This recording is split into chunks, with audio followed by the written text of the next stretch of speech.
स्वागत है आपका हमारे चैनल स्टडी डाट में।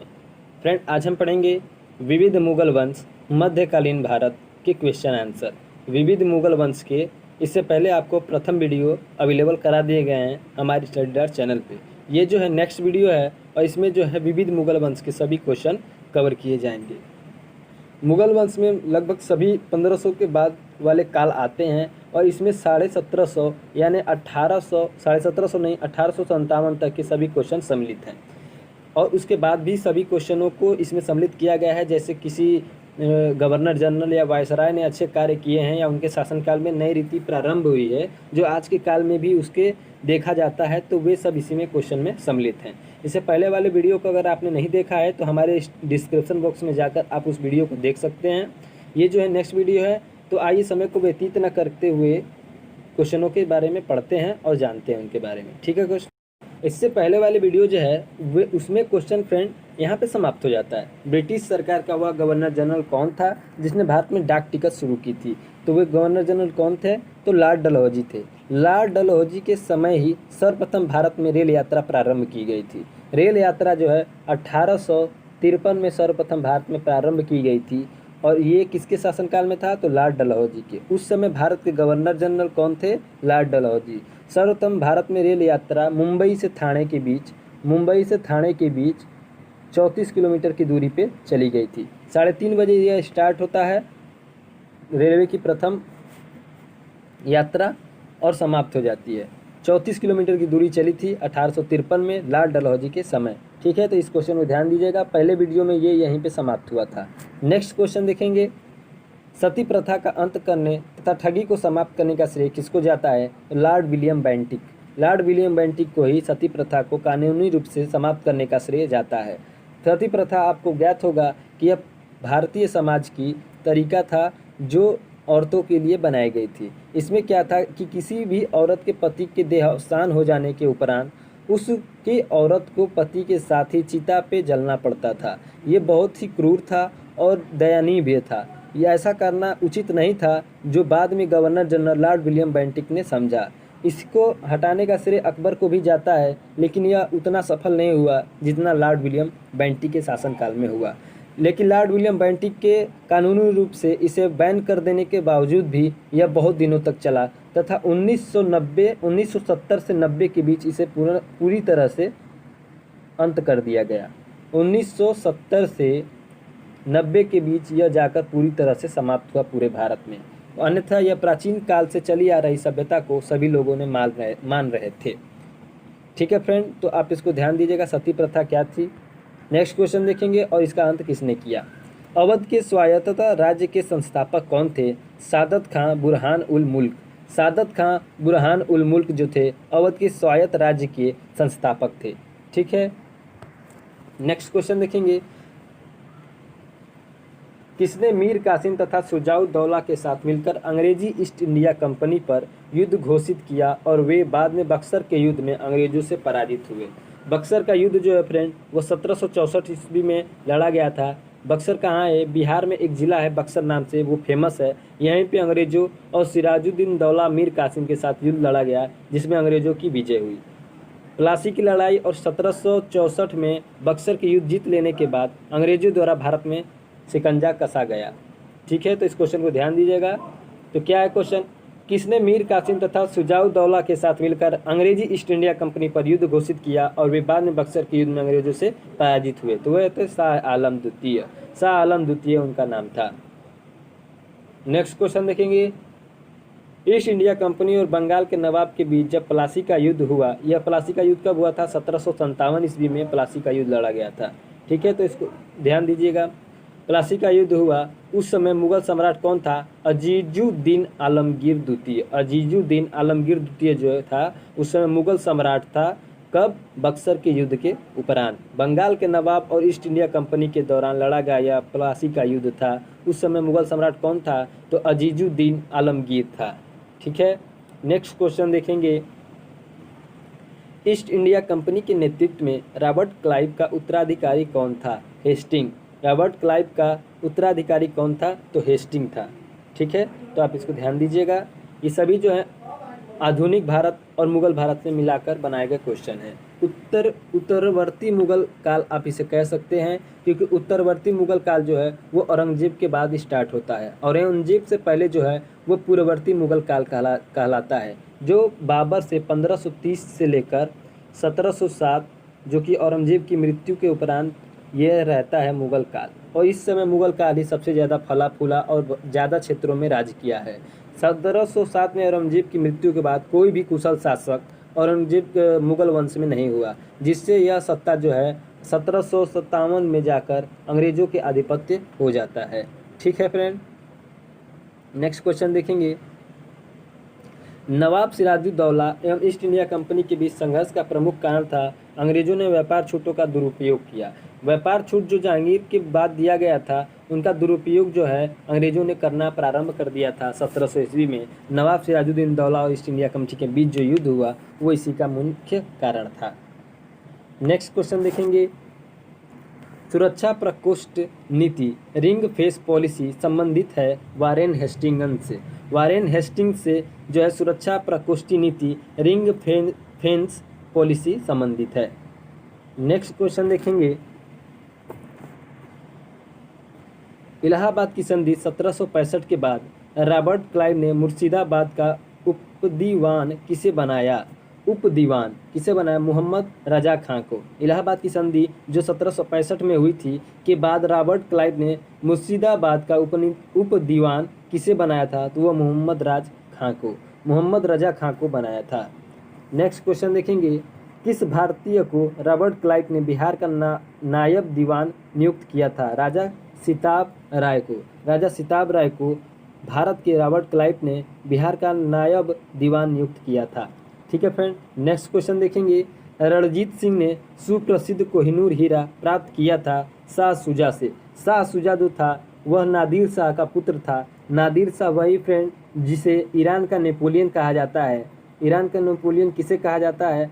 तो वो नादिर शाह को कहा जाता है। नादिर शाह ने सर्वप्रथम भारत पर आक्रमण किया और यहाँ से बहुत सारे धन और कोहिनूर हीरा तथा तख्तुताउस को लूट कर अपने देश ईरान लेकर जाता है।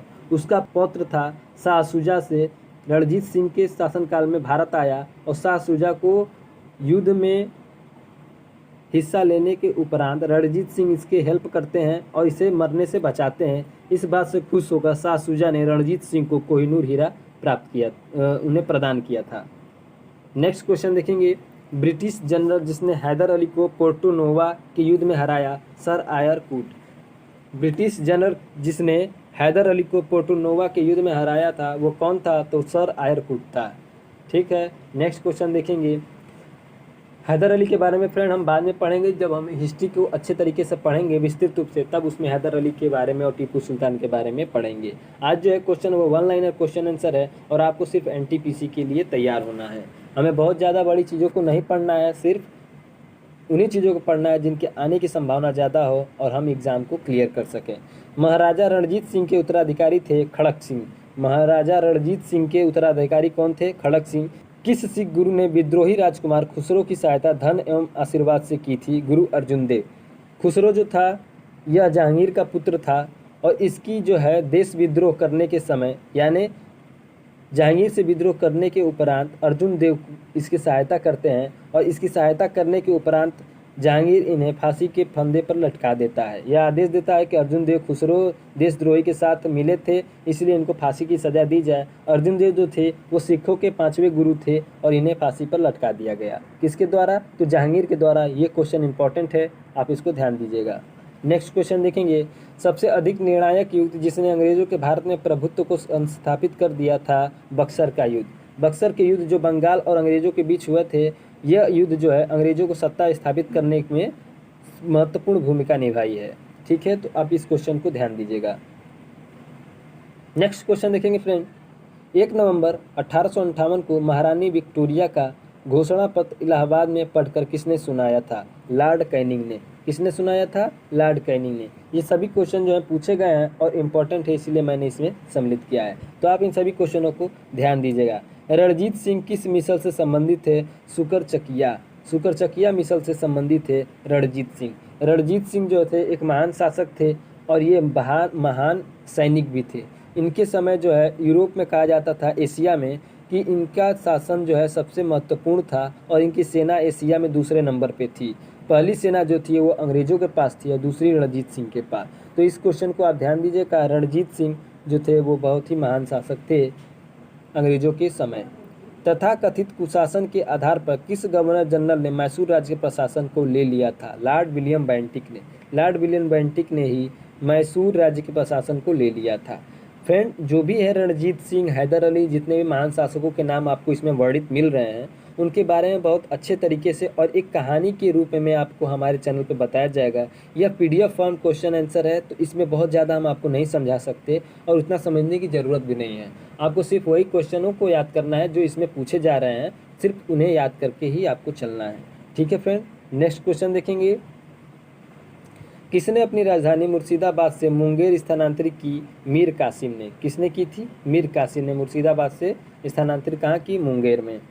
नेक्स्ट क्वेश्चन देखेंगे। किसकी समाधि के कारण नंदेड़ गुरुद्वारा सिखों द्वारा पवित्र माना जाता? गुरु गोविंद सिंह। नेक्स्ट क्वेश्चन देखेंगे। डिंडीगुल नाम है तमिलनाडु में एक नगर का। डिंडीगुल नाम है तमिलनाडु में एक नगर का। ठीक है फ्रेंड, नेक्स्ट क्वेश्चन देखेंगे। बंगाल के किस गवर्नर के समय में सरकारी खजाना मुर्शिदाबाद से कलकत्ता स्थानांतरित किया गया? Warren Hastings. वारेन हेस्टिंग्स के समय ही बंगाल के किस गवर्नर जनरल? तो वारेन हेस्टिंग्स के समय ही खजाना जो है सरकारी मुर्शिदाबाद से कलकत्ता स्थानांतरित किया गया। नेक्स्ट क्वेश्चन देखेंगे फ्रेंड। भारत में प्रथम रेल लाइन किस ब्रिटिश गवर्नर जनरल के समय बिछाई गई? लॉर्ड डलहौजी, जो आपको बार बार हम बता रहे हैं और पहले ही क्वेश्चन में यहीं से स्टार्ट होता है। लॉर्ड डलहौजी के शासनकाल में ही सर्वप्रथम डाक टिकट का प्रारंभ हुआ था और रेलवे लाइन भी सर्वप्रथम किस ब्रिटिश गवर्नर जनरल के समय में प्रारंभ हुआ? तो वो लॉर्ड डलहौजी था। लॉर्ड डलहौजी को जो है रेलवे का जनक माना जाता है।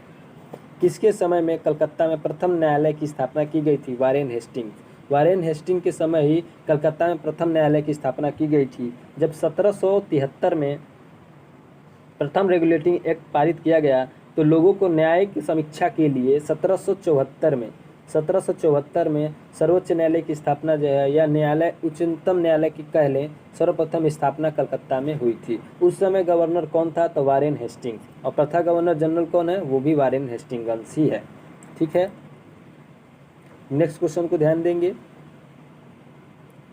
बंगाल के किस गवर्नर जनरल के काल में पिट्स इंडिया एक्ट पारित किया गया? Warren Hastings. Pitt's India act कब पारित किया गया था? किसके शासनकाल में? तो वारेन हेस्टिंग्स के शासनकाल में। नेक्स्ट क्वेश्चन देखेंगे फ्रेंड। भारतीय शासकों में से कौन था जिसने विदेशों में आधुनिक पद्धति से दूतावास स्थापित किए? टीपू सुल्तान। टीपू सुल्तान जो था वह भारतीय शासक में ऐसा महान शासक था जिसने विदेशी में आधुनिक पद्धति से दूतावास स्थापित किए थे। टीपू सुल्तान जो है वो हैदर अली का पुत्र रहता है और यह अंग्रेजों से बार बार युद्धों में जीतता है, लेकिन आंग्ल मैसूर युद्ध में इसकी मृत्यु हो जाती है जो 1799 में लड़ी जाती है अंग्रेजों और इसके बीच में। नेक्स्ट क्वेश्चन देखेंगे। भारत में प्रथम रेल लाइन किसने बिछवाई थी? जॉर्ज क्लाइव ने। जॉर्ज क्लाइव ने सर्वप्रथम भारत में रेलवे लाइन बिछवाई थी। नेक्स्ट क्वेश्चन देखेंगे। भारत से ब्रिटेन की ओर संपत्ति के अपवहन का सिद्धांत किसने प्रतिपादित किया था? दादा भाई नौरोजी ने। सर्वप्रथम किसने किया था? दादा भाई नौरोजी ने। ड्रेन ऑफ वेल्थ का सिद्धांत किसने प्रतिपादित किया था? दादा भाई नौरोजी ने। नेक्स्ट क्वेश्चन देखेंगे। भारत में अंग्रेजों के समय में प्रथम जनगणना किसके कार्यकाल में हुई? लॉर्ड मेयो के। ओके फ्रेंड, नेक्स्ट क्वेश्चन देखेंगे। सर टॉमस मुनरो किस भू राजस्व बंदोबस्त से संबंधित है? रैयतवाड़ी बंदोबस्त। किस राजस्व बंदोबस्त से संबंधित है? रैयतवाड़ी बंदोबस्त। ठीक है, नेक्स्ट क्वेश्चन देखेंगे। भारत में प्रथम रेल लाइन का निर्माण 1853 ईस्वी में किन नगरों के बीच हुआ? बम्बई और ठाणे के बीच, जो कि आपको पहले क्वेश्चन में बताया गया है। सर्वप्रथम 1853 में किस शासनकाल में कौन गवर्नर जनरल था? तो लॉर्ड डलहौजी। उनके शासनकाल में ही सर्वप्रथम 1853 में भारत में मुंबई और ठाणे के बीच 34 किलोमीटर की दूरी के बीच रेलवे लाइन प्रारंभ की गई थी। ठीक है, नेक्स्ट क्वेश्चन देखेंगे। ब्रिटिश शासन के दौरान भारत में उद्योगों का कोई स्वतंत्र विकास नहीं हुआ। इसका कारण था भारी उद्योगों का अभाव। भारी उद्योगों का अभाव जो है वो ब्रिटिश शासन के दौरान भारत में उद्योगों का कोई स्वतंत्र विकास नहीं हुआ। कोई स्वतंत्र विकास ब्रिटिश शासन के दौरान नहीं हुआ। इसका कारण क्या था? भारी उद्योगों का अभाव। नेक्स्ट क्वेश्चन देखेंगे। British India company British east India company का व्यापारिक अधिकार अंतिम रूप से किस एक्ट के तहत समाप्त किया गया? 1833 का चार्टर एक्ट। 1833 का चार्टर एक्ट जो है, इसके द्वारा भारत में ब्रिटिश के व्यापारिक कंपनी जो थी उसको एकाधिकार को समाप्त कर दिया गया और इसके सत्ता को जो है पूर्ण रूप से वो अंग्रेजी शासन के पास चला गया। भारत में जो ईस्ट इंडिया कंपनी आई थी यह 1600 ईस्वी में स्थापित हुई और यह सिर्फ भारत में व्यापार करने के उपरांत परिप्रेक्ष्य में आई थी, लेकिन यहाँ की गतिविधियों को मद्देनजर रखते हुए उन्होंने देखा कि यहाँ पे फूट डालना और इनमें दोनों में लड़ाना, लोगों में लड़ाना और यहाँ पे शासन करना काफ़ी आसान है, तो उन्होंने कंपनी के अधीन इनको चलाना चाहा, देश की सत्ता को चलाना चाहा और सर्वप्रथम यह इनकी गतिविधियों को देखते हुए 1757 और 64 में 2 युद्ध, प्लासी की युद्ध और बक्सर के युद्ध को लड़ने के बाद सत्ता अपने हाथ में ले लिया। लेकिन फिर बाद में जब ब्रिटिश सरकार ने देखा कि इनका कुशासन या निरंकुशवाद बहुत ज़्यादा हो गया है, तो इनको देखकर इनके द्वारा व्यापारिक शासन जो है 1833 में इनके एकाधिकार से हटा दिया गया। ठीक है, इसके बारे में जब भी हम पढ़ेंगे तो केमिस्ट्री में पढ़ लेंगे। ये जो है हिस्ट्री में आता है, तो जितने क्वेश्चन आते हैं आप बस उनको क्वेश्चन देख लीजिए, ये इतने इंपॉर्टेंट हैं, बस इनके डेट याद रखिए आप। स्थानीय बंदोबस्त 1793 के अंतर्गत जमींदारों से अपेक्षा की गई थी कि वे खेतिहरों को पट्टा जारी करेंगे। अनेक जमींदारों ने पट्टा जारी नहीं किया। इसका कारण था जमींदारों के ऊपर कोई सरकारी नियंत्रण नहीं था। जमींदारों के ऊपर उस समय 1793 के अंतर्गत कोई सरकारी नियंत्रण नहीं था। ठीक है, ये क्वेश्चन यहीं पर समाप्त होता है फ्रेंड। मिलते हैं आपसे नेक्स्ट वीडियो में, तब तक के लिए धन्यवाद। आगे जो वीडियो होगा वो भारतीय स्वतंत्रता संग्राम से होगा जो 1857 में लड़ी गई थी। यहाँ तक हम लोग सभी क्वेश्चन को क्लियर कर लिए हैं 1833 तक, और लगभग जितने भी क्वेश्चन आए 1857 के लमसम 53 के लमसम उस पर भी कवर कर लिया है। तो इससे बाद में जो वीडियो आएगा वो 1857 प्रथम भारतीय स्वतंत्रता संग्राम के बारे में पढ़ेंगे। ठीक है, तब तक के लिए धन्यवाद। जय हिंद।